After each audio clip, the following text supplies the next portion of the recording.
And the next talk was going to be given by Brent Delbridge from Los Alamos National Lab. Brent is unable to be here, unfortunately, and we have a very brave person with us who is going to present it for him. So, and her name is Charlotte Rowe. Thank you. Awkward. So this is not exactly my area of expertise, what Brent has done, but I will do my best to not butcher what he's trying to present here. So this talk is presenting methods developed at LANL for using seismic data in monitoring situations for event type discrimination and yield determination. We're specifically going to focus on using uncalibrated data at regional distances. Is this a slide here? Yes, okay. Why do we need these new methods, and why are we focusing on regional distances? The widely used methods developed for teleseismic distances have trouble when applied to regional distances and regional phases, which are required to observe these smaller events. Why are smaller events measured at regional distances more difficult? First of all, much lower signal-to-noise ratio, as you can see in these beautiful seismograms.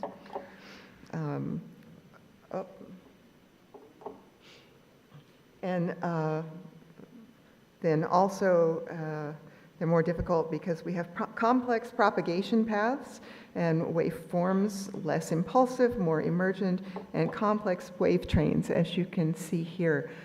If you go from array-based propagation model to a finite element model, especially when you're addressing the higher frequencies, you can see that the propagation becomes much more complicated.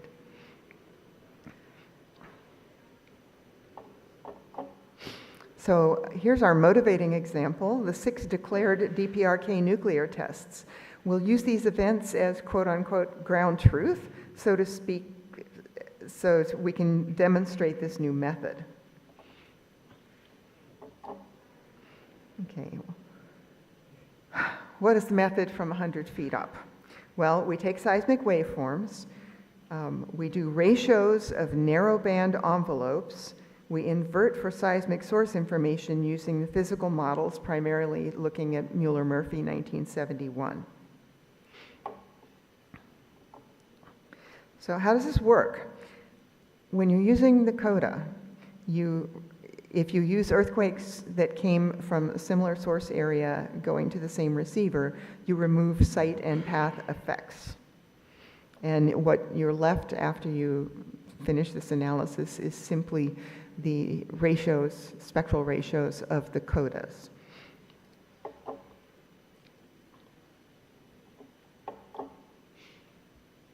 Okay, so a few details on the method. We first do a narrow bandpass and produce envelopes at each of these narrow bandpass frequencies. We estimate a signal-to-noise cutoff. We estimate the CODA window. We take point-wise ratios of 2 events located close to one another on the same sensor component, aligned on the phases. And then we calculate the median of the point-wise ratio values in CODA window. We loop over all the components and all the frequency bands. The median of all the components for each frequency bin is termed the network average for the CODA spectral ratio. And it's explained in detail in the paper that's cited at the bottom of the slide.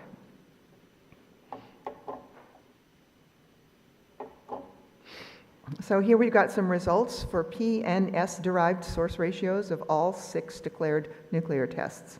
Each pair in column 1 uses the DPRK1 as the denominator. The bottom row has DPRK6 as the numerator, and so forth.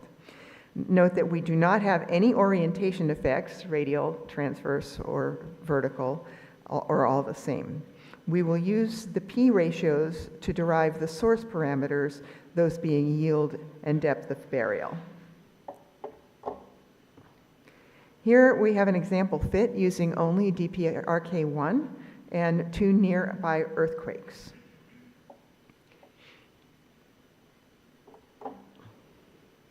The inversion is done using Markov chain Monte Carlo, which gives us robust uncertainties, the full posterior after the inversion.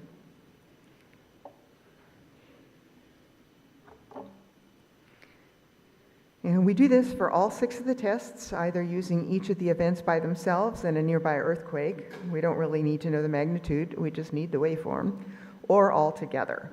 Using uncalibrated data at regional distances, we get similar answers as we do using calibrated methods or global teleseismic, etc.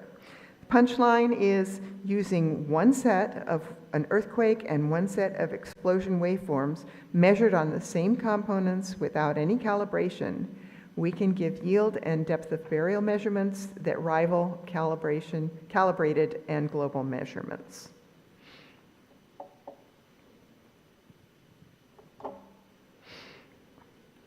If we also use the S ratios, we can do discrimination as well. This can be thought of as an uncalibrated way to do regional PS ratios.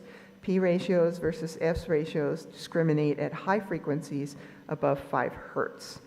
The far right plot is a statistical model based on the observations shown in the middle panel that is calibrated in a sense since it requires previous observations to be able to convert to a formal probability. So in summary, we demonstrate source discrimination and characterization methods that work at regional distances and do not require any a priori calibration or ground truth measurements. And that brings me to the end of the presentation. I wouldn't ask me any questions if I were here.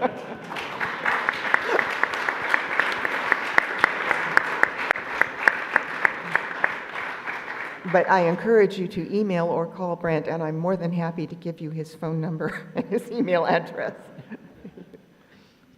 Well, thank you very much, Charles, for stepping in. So, yeah, as Charles said, we'll skip the questions. And the next talk. I think the guidance we have gotten is to wait until the time comes so that people who are going from one room to the other can maybe attend this last talk, so we can have questions about previous presentations, if you have any.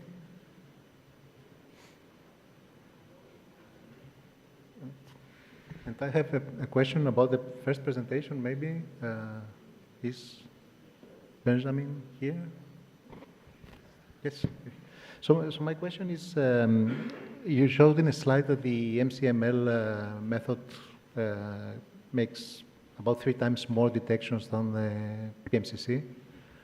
So my question is, are these all real detections? Have you made some kind of assessment of whether these detections are actual events, or maybe they are some kind of noise, false detections? No, it's real detections. It's all real. Yeah. Thank you. That was a short answer. I have a question for Vincent Brémaud, if he's in the audience. So would your method be superior to current methods in case you have a concurrent earthquake with a nuclear test? I think the DAS method can be used in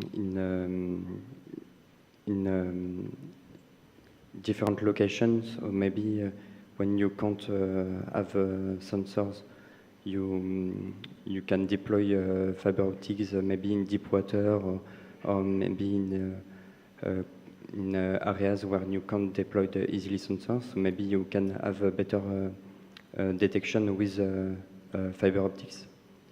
And also you have a huge amount of data with this kind of technology, so it can help for the detection and for the location of events. Thank you. And I have the same question for the first presenter, actually, for Benjamin Post. So if we use your method on seismic, do you think you could have a better resolution between 2 concurrent events? For the MCML in the monosource, we will have the dominant sources. That's why my work was on the multi-source MCML-based algorithm. It's because if we have, for example, microbaromes in infrasound and an explosion, we want to be able to detect the both events. And what we observe is that we have a limit of signal-to-noise ratio. If the signal-to-noise ratio is too far from the dominant sources, then we are not able to detect the secondary sources. But for example, if we have -5 dB, 0 dB for the dominant sources, and -5 dB for the secondary sources, we are able to detect it. So we have a clear limit, but we have to work on to maybe to improve the estimator, and then to fix the limits of detection and estimation for the new methods. Thank you. Any questions from the audience for the previous presenters?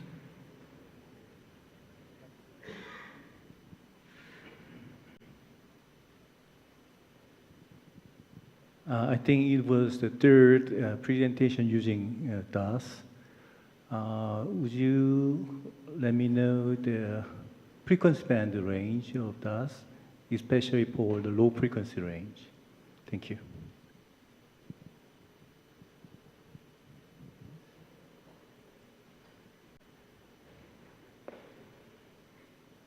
The frequency range, it's very, very wide, so you have to use, it depends of the parameters of course you use, and you can go in very high frequencies, so several kilohertz, but you don't need it. And in the low frequencies, the sensitivity is not very good, but we managed to see, for example, the microseismic peak at very low frequencies. So it depends of the parameters that you use at the beginning. So it depends of the gauge length. If you use a big gauge length, you can get some good low frequencies.